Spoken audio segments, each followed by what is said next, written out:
Mm. Oh, shit. Wow. That has been on there a while.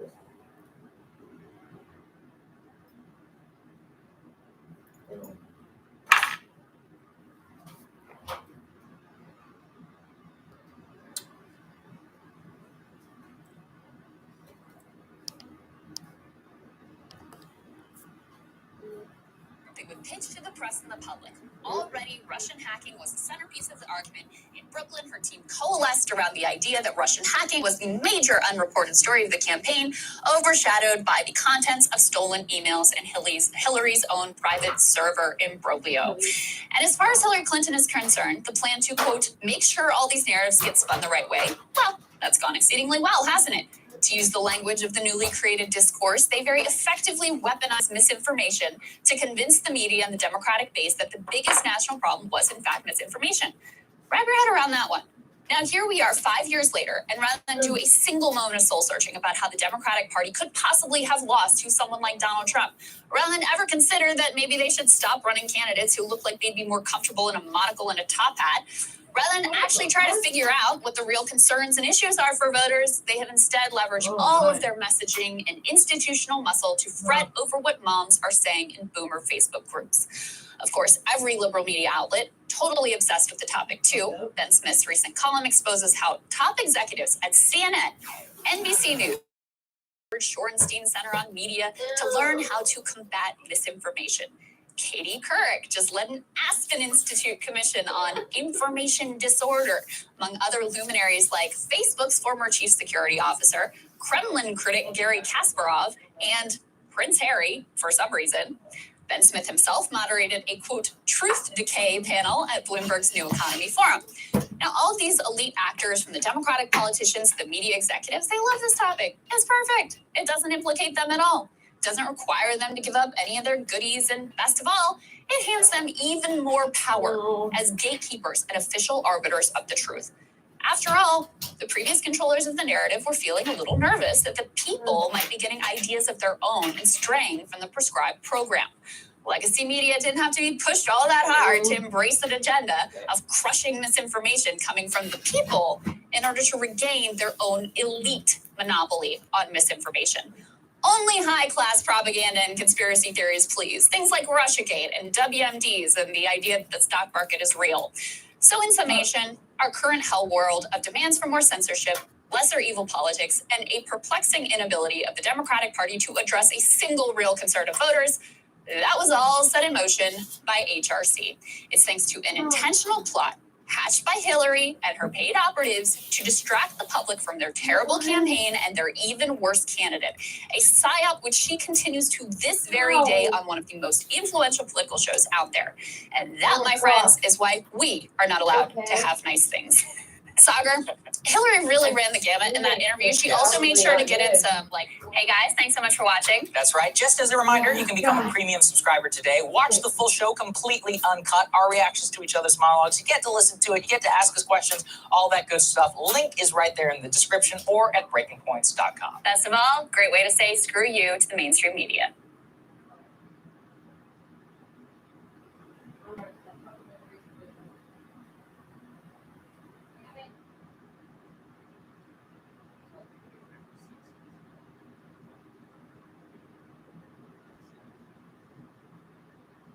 Welcome to The Late Show. I'm your host, Stephen Colbert, and it has been a little break. Had a couple of days off for Thanksgiving. Did you have a good meal? Did you have something good, John? Yeah. I had a good meal, good family time. That's right on. When you're down in New Orleans, do you have like New Orleans-based like stuffing? Is it like a crayfish or stuffing, anything like that? Put New Orleans seasoning on it, it makes everything New Orleans. Okay. So even if it's just regular old mac and cheese, pow. You're transported. It's somewhere else. Pow. Happy Monday to everybody, and to my Jewish viewers, happy second night of Hanukkah. The second night. Right. Happy Hanukkah. The second night is particularly important because it commemorates the day when the ancient Maccabees gathered in the temple to pretend they liked the dress shirt they got from their aunt. It's still November, so it's an unusually early Hanukkah this year. I'm guessing it's tough to go directly from Thanksgiving into another holiday, especially on the food front. Oh, I couldn't eat another bite of mashed potatoes and cranberry sauce. Ooh, fried potatoes and applesauce?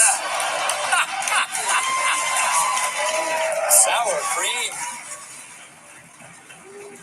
For all of you playing dreidel tonight, remember, gambling's only fun until it becomes a problem. Avoid anyone spending their gelt on Hanukkah betting apps like Dreidel Kings. Today is also Cyber Monday, a.k.a. buy Jeff Bezos a second penis rocket day. Nice. 2. Sword fight.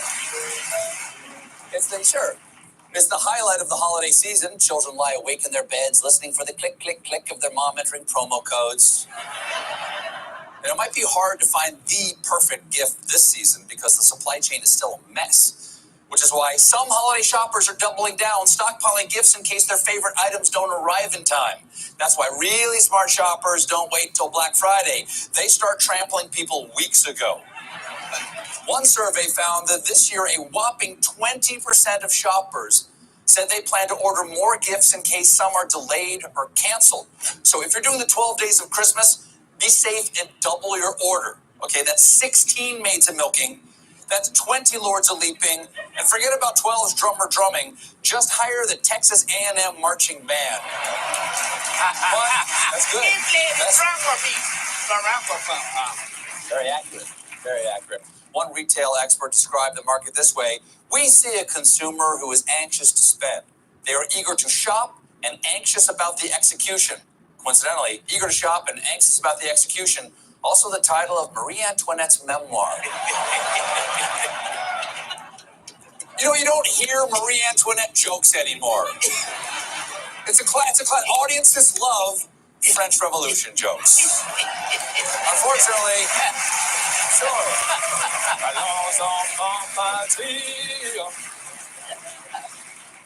Unfortunately, there are a lot of small businesses struggling through this pandemic, so we here at The Late Show have been trying our best to help by encouraging people to post about small businesses that could use a little boost, a little bump, using the hashtag #ColbertSmallBizBump, and then highlighting some of them on this show. We even made a big commercial for a place called Foggy Pine Books in Boone, North Carolina, that featured Tom Hanks.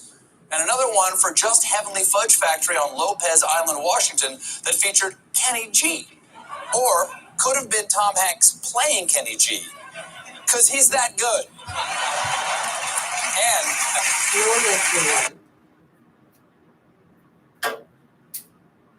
Fucking. I lost the tape.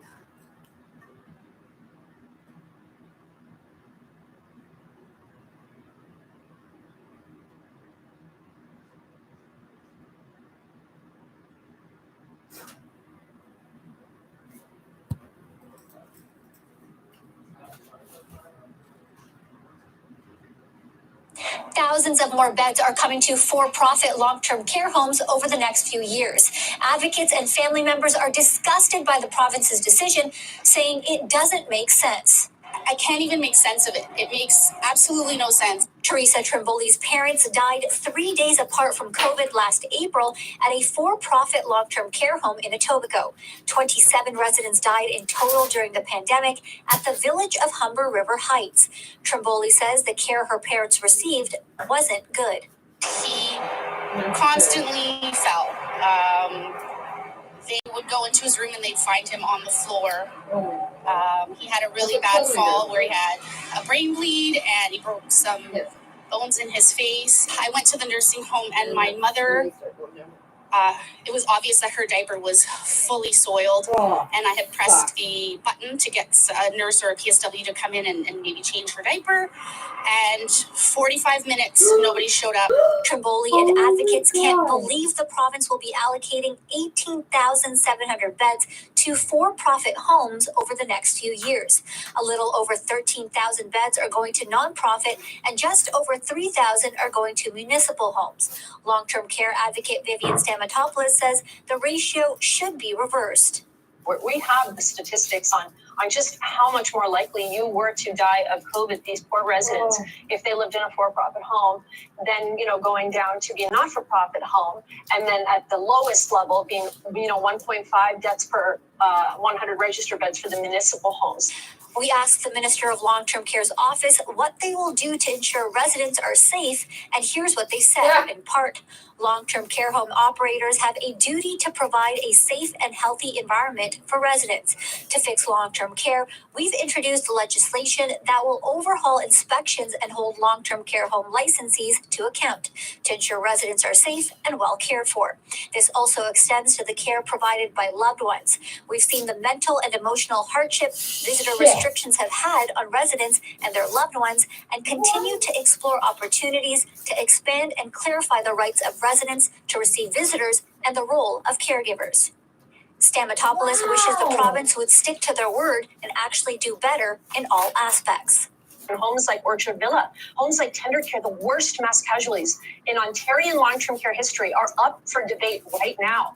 And I can tell you that the families are horrified and deeply upset at the thought that these providers with documented histories of improper care provisioning are up for 30-year contracts. The province says the plan is to open up at least 7,000 beds in spring of next year. The advocate we spoke with hopes the province changes their mind and instead puts more resources into municipal and nonprofit homes. For City News, I'm Maliha Sheikh. Well, why the fuck would they do that if it's not profit?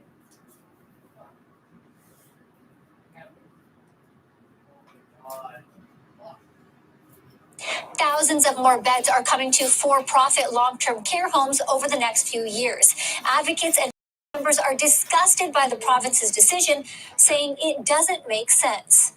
I can't even make sense.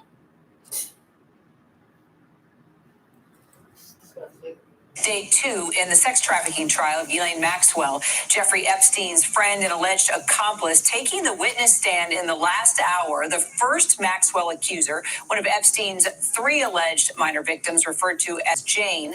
Joining us now, ABC's Aaron Katursky, who has been following every twist and turn of this case from the very beginning.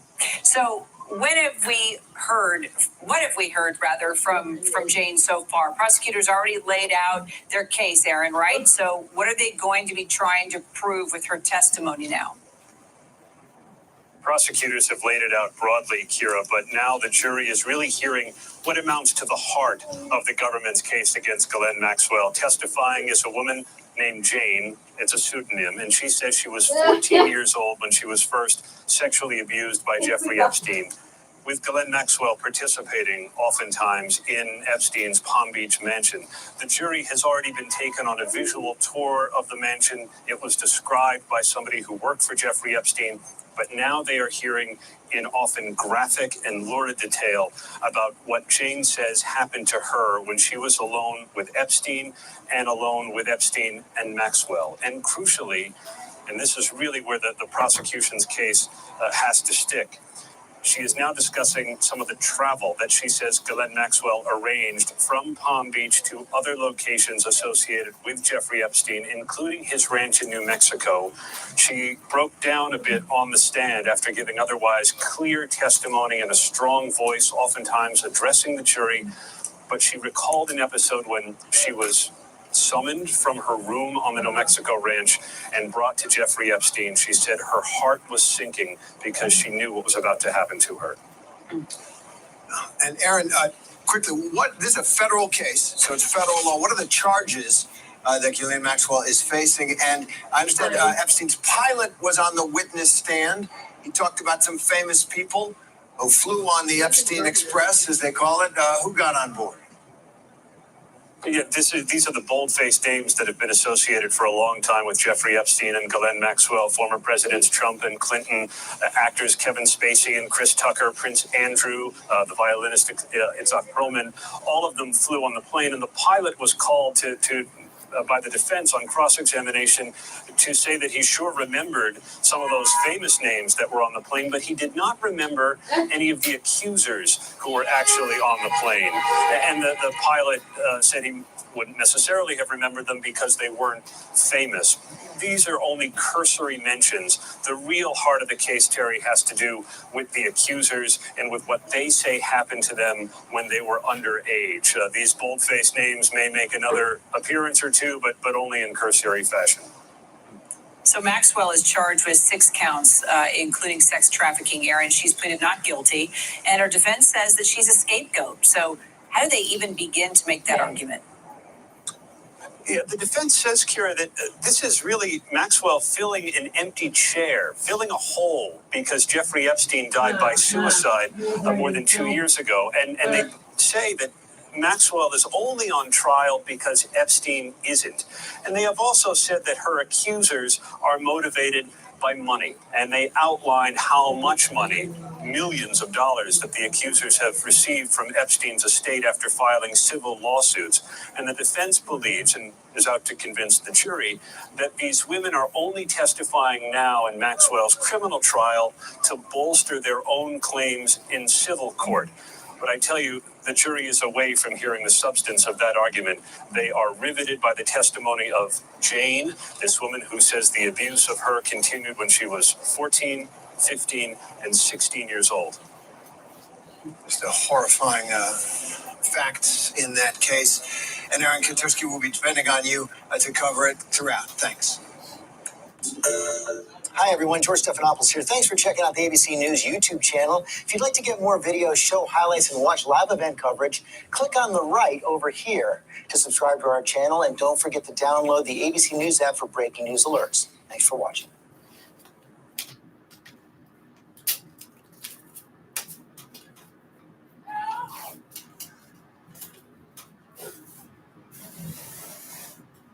And staying in New York right now, the jury in the Ghislaine Maxwell trial is hearing the first full day of testimony. Maxwell is accused of recruiting young victims for convicted sex offender Jeffrey Epstein. NBC News supervising investigative producer Sarah Fitzpatrick is following that case very closely for us and joins us now. Sarah, thanks for being here. First off, what's the latest from inside the courtroom? I know we were just focusing on a recess the last hour. Have they already come back inside the courtroom? We're still waiting for them to come back, but we heard very compelling testimony this morning from Jeffrey Epstein's pilot, Larry Visowski. He went into great detail about how Epstein and Maxwell used his planes to fly all across the country and indeed the world. And one of the key points that he identified is that he identified specific victims that have either publicly come forward previously or indeed one victim who plans we expect to hear from in this case. He identified them. He said that they had been on the plane. He identified what they look like, that they have been on often. That's going to be a really, really key point because Maxwell has in the past tried to claim that she had never met any of these women, that she had no idea who they were. And I think that's going to be very, very significant. And Sarah, can you just lay out for everyone, kind of beginning to end, what were the biggest arguments we've heard so far from the prosecution and defense? What was their angle? And is there any chance that we could see Maxwell herself take the stand as they try to make their final arguments? So it's been a really fascinating kind of almost split screen of these two arguments. Prosecutors are making a very, very detailed and compelling case, and they're seeking to heighten that this is not just sexual assaults. This is not just, he said, she said, but this was an organized scheme that Maxwell was involved in and that she was involved in making sure that children, small children, 13, 14, 15-year-old girls were identified, recruited, groomed specifically for sexual activity. And whether or not we're going to see Maxwell on the stand, that remains to be said. But this is something that victims have been waiting decades, and they are very hopeful that they'll be able to have her questioned under oath. All right, NBC Sarah Fitzpatrick for us following that case. Sarah, thank you. Thanks for watching our YouTube channel. Follow today's top stories and breaking news by downloading the NBC News app. Like for 5 years.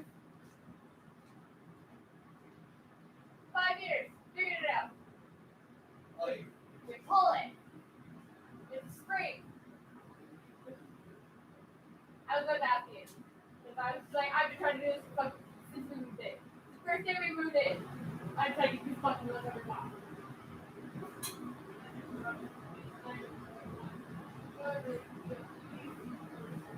Forestry giant J.D. Irving that operates on about 20% of the title claim area.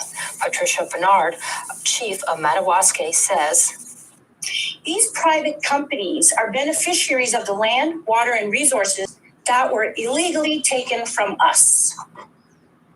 This is our traditional, unceded, and unsurrendered land, and we are owed compensation for the last 200 years of land and resource theft.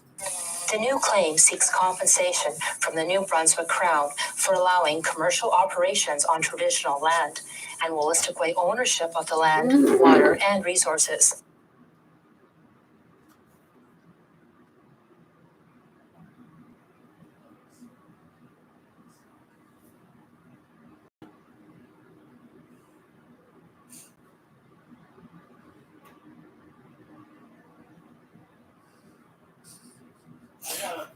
I love you guys are talking about highway signs right now.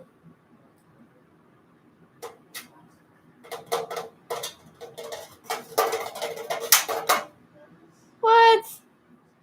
Blood test can confirm depression. Alright then. Whatever. Why? Because there's a disgusting amount of sugar in your body?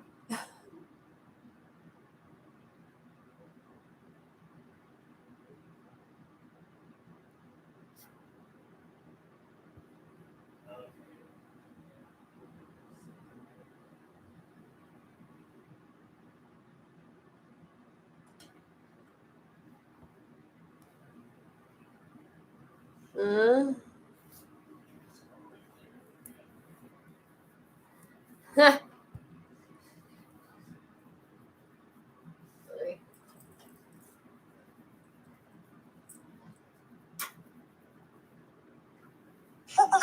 The Joe Rogan Experience. Left the View, by the way. She left the View. Well, she's free to be on your show now. We wish her well. Imagine you as her on your show. I would love to interview her as her, but I think there's such a small chance. Small chance. So you're saying there's a chance that's going to happen? Yes, there is a chance, but it's not big. What if I helped her? What if I was there? What if I was there, like as a moderator? Any, you want to organize it? I'll show up. I would do it. I absolutely would. But you and her together on the show. Well, I don't think I should do it the whole time, but I think it'd be fun to interview her for 5 minutes and then say, hey, Megan, I get it. I also hate Joy Behar. So I don't love you, but I also hate that squawking bird. So I hate the whole thing. And frankly, that show, you want to talk about a show that sent women back, is The View. You want to talk about that show. If the CIA is engineering, Antifa and the Capitol riot, some crazy misogynist engineered The View, because there's nothing worse than The View. In terms of there are so many brilliant women out there. None of them are on The View. None of them have gone near the set of The View. I mean, they have brought in the lowest tier of the, what is it, the Y chromosome? No, the X. Okay. Double X. They brought in the lowest of the double X's for that one. It's rough. Yeah, did you watch the episode where Tulsi Gabbard got on to defend herself and Joy Behar starts panicking, going over her notes while Tulsi is refuting everything that she said? Yeah, I mean, Joy Behar, again, these people have dementia. These are people who, should not be allowed out of the house. They have a national platform. I mean, it is crazy. They have no idea. These people have never read, a book. And there's versions of it. Yes. Then the other one with Sharon Osbourne. Yeah. Where, what did Sharon, she said something racially insensitive? I think she said that she doesn't I think she said, why is Piers Morgan racist? I don't even think it was that bad. She's friends with Piers Morgan, right? Yeah, and she goes, the thing that makes me pause is Cheryl Underwood is cool as fuck. I know Cheryl Underwood. I don't know any of them, but she's cool as fuck. Yeah. I've known her forever. I did Montreal Comedy Festival with her back in the day. She's fucking hilarious. You ever seen her stand up? I know that she's great because I know people that know her, but I never. Yeah. She murders. Yeah. She goes on stage with her purse. Yeah. She's funny. Really funny. Yeah, really funny. And cool as fuck. So if she doesn't like her, I gotta go, man. You know what I mean? Yeah, there's probably something there. There's probably something there. I don't know, but I remember when she was making fun of the guy who got his dick chopped off and the wife threw it in the blender, or he threw it in the garbage disposal, and she was laughing about what it must have looked like. His little wee rolling around inside the she's like no that. one wants that. She's not anybody's But choice. that's a crazy thing to laugh at. No, A it's guy not. getting his dick chopped off and someone like he's getting mutilated. Yeah. His humanity is taken from him. His Yeah. manhood is literally getting ground Yeah. up. Oh my And she God, thought it was funny. like, But again, people think things are funny because they don't think about the person they're making fun of. You and I are both guilty of doing that. Of course. As comics. Absolutely. But that one was like particularly You're like, wow. rough. Well, just we started to view and then have all these ones that like to talk, Yeah. you know, and it's just profitable. like, and then everyone gets like C-list and then D-list, and then they're like resurrecting sitcom stars from the 80s. Yeah. They're like, what do you think about Palestine? It's like, what are we doing here? Right. We don't need any of these people's opinions. Yeah, it's a fucking weird thing, man. Like Sherry Shepherd, she used to be on the View as well. She's really nice too. She was always at the store. She was always cool as fuck. I'm Really sure nice they're all lady. nice. She was really nice. Sherry Shepherd is a really nice lady, and she's also like super religious. Like she's a God-fearing Christian woman, like full stop. You know? Yeah, can I suggest a thing for the View? This is a suggestion I have. Men, No chance. just men No. on the You show. had enough of Women your watch men. it. See, that's the thing. It's like a lot of it is women that are home, right? During that time, it airs during the What day. if we put the women in the audience and let the men discuss Then the issues? fucking TV This is just an idea I have for ABC corporate. Well, clearly, Or the have View- one woman serve everyone drinks and give her a quick opinion. Quick, in and out. Just And go then like, the guys go, just go. She walks in. She goes, yeah, Israel seems like it's. You go, thanks, and then they keep going. I think that's a happy medium. Why doesn't the View have any trans women on it? Great point. It has a lot of women that look trans, but none of them. That's true. It has a lot of second and third takes. After a drink, you go, huh? But it doesn't have a ton of, It's zero. I agree. It should be all trans women. Imagine. The best era of the View, and I've talked about it before, was when Rosie O'Donnell was talking about Building 7. Yeah. That was the best. That I watched. That I was went, back in the day. Catch new episodes of the Joe Rogan Experience for free, only on Spotify. Watch back catalog JRE videos on Spotify and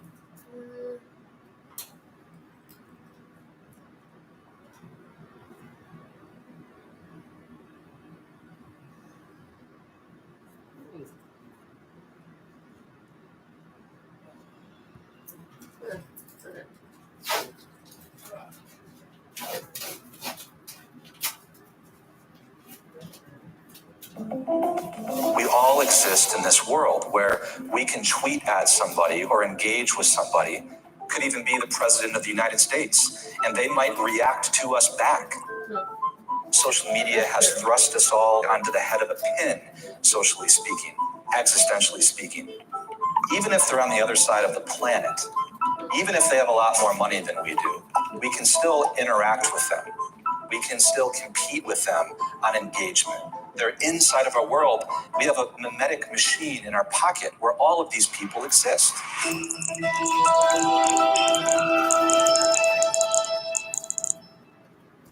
So, what is mimetic desire?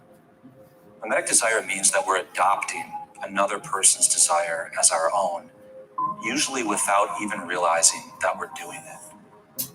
So social media has given us millions of mimetic models that we now have to contend with. Some people have went from having 10 mimetic models to now having 1 million. And we haven't quite come to grips as a culture with what that means for our mental and emotional health. There are two kinds of mimetic models. The first kind is called an external mediator of desire.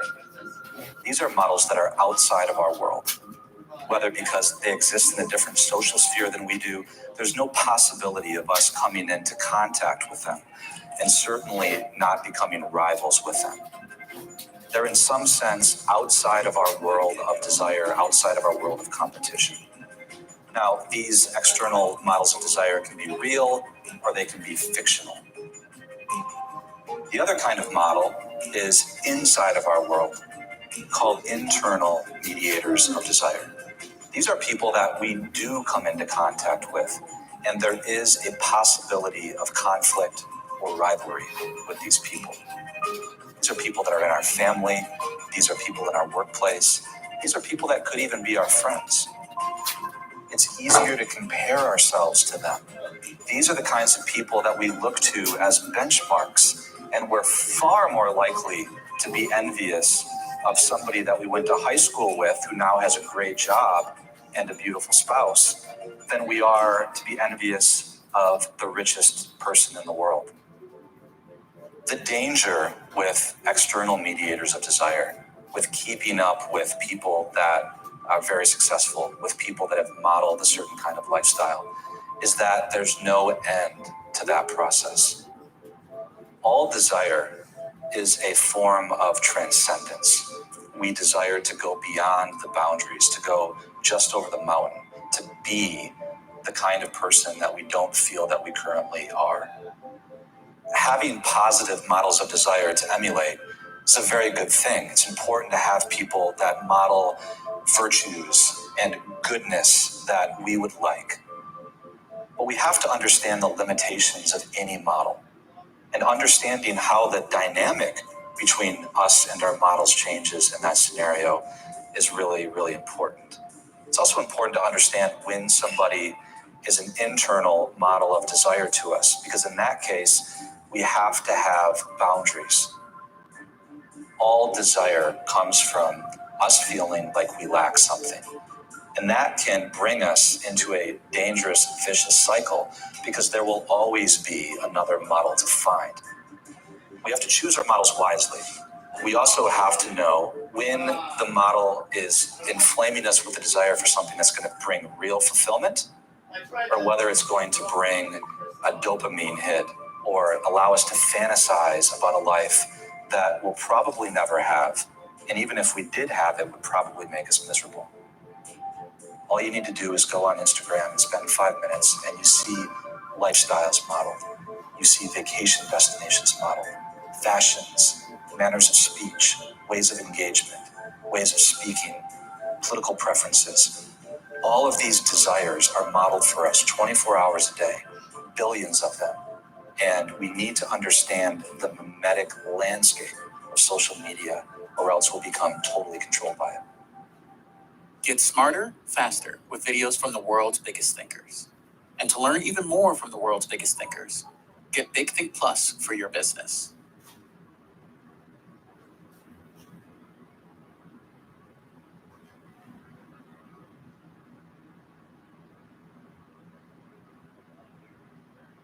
When a trash can gets full and there's a government shutdown, people don't stop throwing stuff on top of it. But I did manage to pick up a couple of truckloads of trash before I was told don't do it anymore. People were not even able to volunteer during the government shutdown. The US is the only country in the world where the government can actually shut down. And the threat looms nearly every year. 7 days till shutdown? 4 days, T-minus 6 days. 5 days. Government shutdown at midnight tonight. I just feel that gut, like in my chest, like, oh, like not again. So why does the US even shut down? And what happens when it does? You travel 3,500 miles to America and find the place shut down.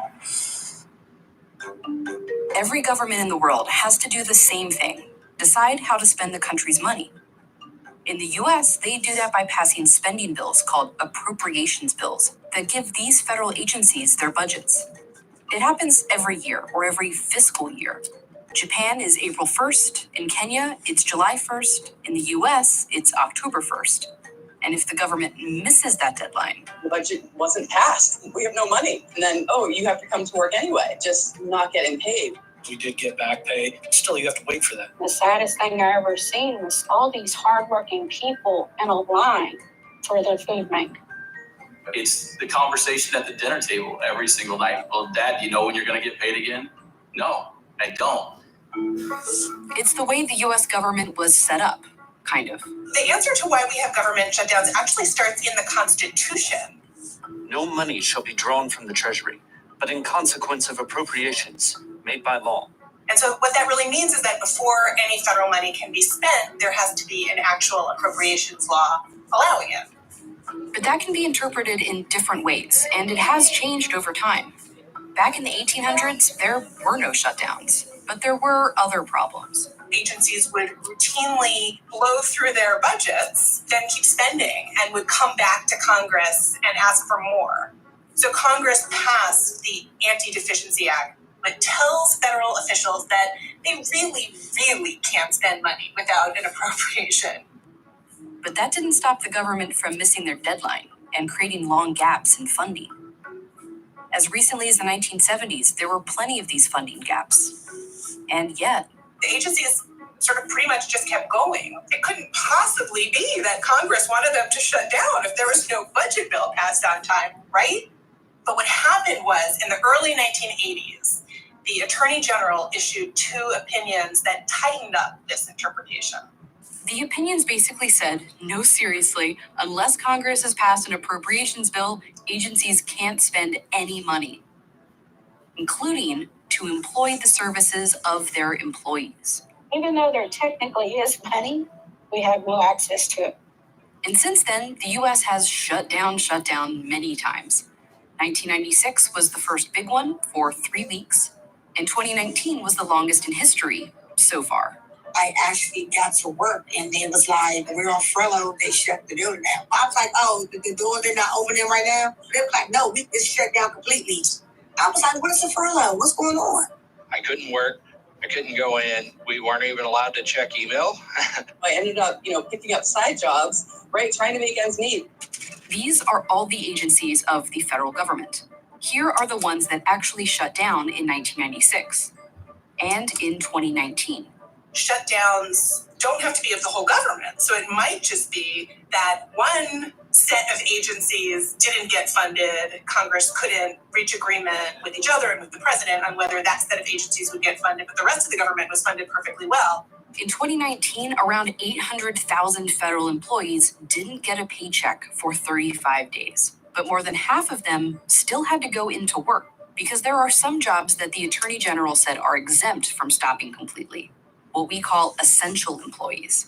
So while the Department of Transportation was shut down, air traffic controllers still had to work. I don't show up with a headset and just do that job by myself. All of the other aviation safety professionals that assist us and help us on a daily basis are now taken away.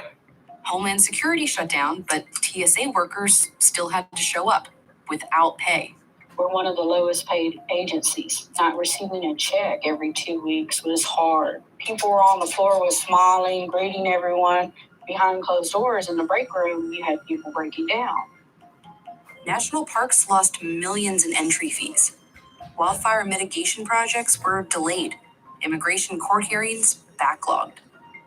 And there were thousands of contractors that worked with all of these agencies who were also affected. If you were just working on a contract with a company, you did not get back pay at all. My son had chronic asthma, couldn't afford his medicine. I felt like I was disappointed in them, and it wasn't even my fault. And a shutdown isn't just centralized in Washington, D.C.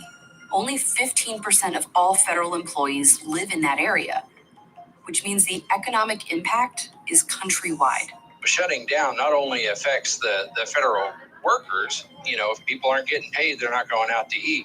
There is a severe economic impact of something like that, especially in a town like Huntsville. Overall, the U.S. economy lost $11 billion during the 2019 shutdown. Some of that was regained when employees received their back pay, but the damage was done. And the thing is, this doesn't have to happen. The legal framework explains why we end up having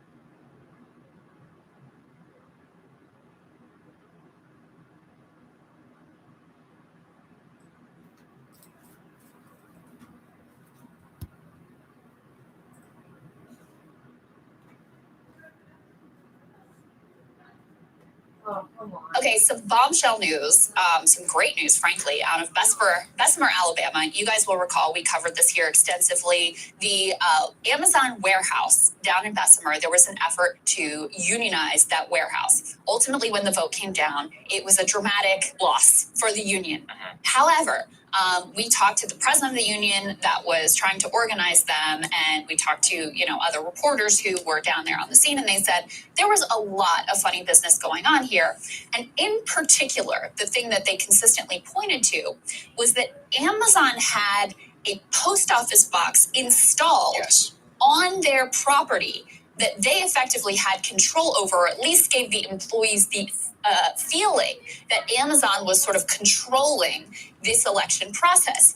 Now, the National Labor Relations Board, the regional directors in that area, had laid out very specifically all of the parameters of the election, when it's going to happen, how long the mail-in vote's going to occur, and Amazon asked to have this drop box put on the property, and they said specifically no. And Amazon goes ahead and does it anyway.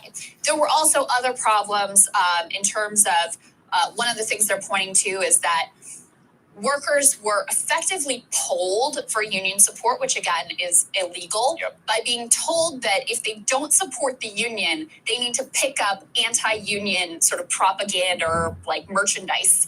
And so that gave them a very clear sense of which workers were pro-union and which workers were anti-union. Again, this is illegal. You can't poll the workers in advance because this is putting, undue pressure on them in a very public way.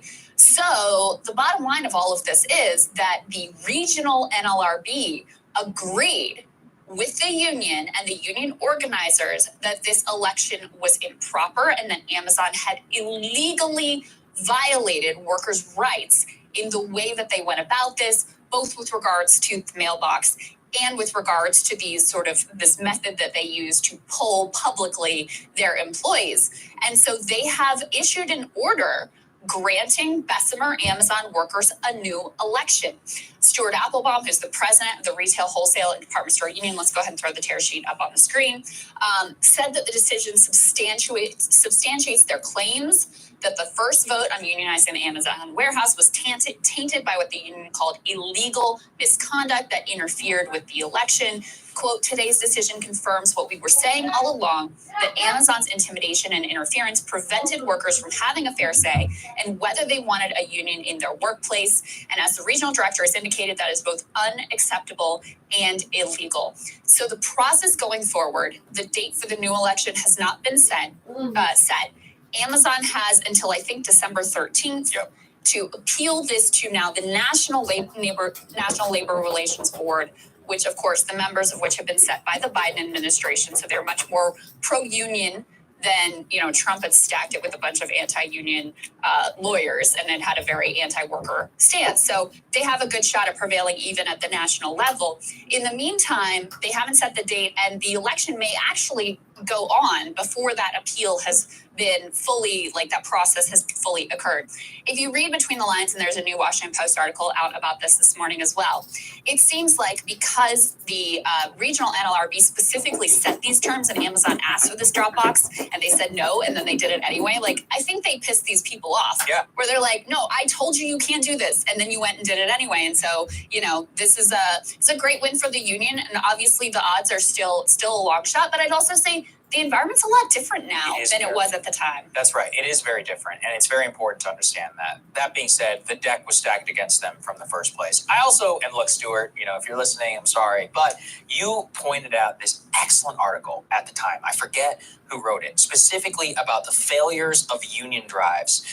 And it was pointing to Amazon, but also in the modern era. And what they point to is that a lot of the organizers themselves were young activists who were speaking social justice speak to a lot of these people, emphasizing Black Lives Matter to a bunch of Amazon employees when, we have seen time and time again on our show, the Jacobin poll and more, what are the things that actual working class people, even working class Black people, want to hear whenever it comes to both unions and to politics. They want to hear about how it's going to impact their wage, their life, and all of that. And instead, They were having social justice speak kind of being pushed towards them as the opening message, which turned a lot of these people off in the ultimate election. How much did the Amazon Dropbox change? I literally have no idea. And it's not just about that. I mean, we've covered this on our show. They changed the traffic light outside of the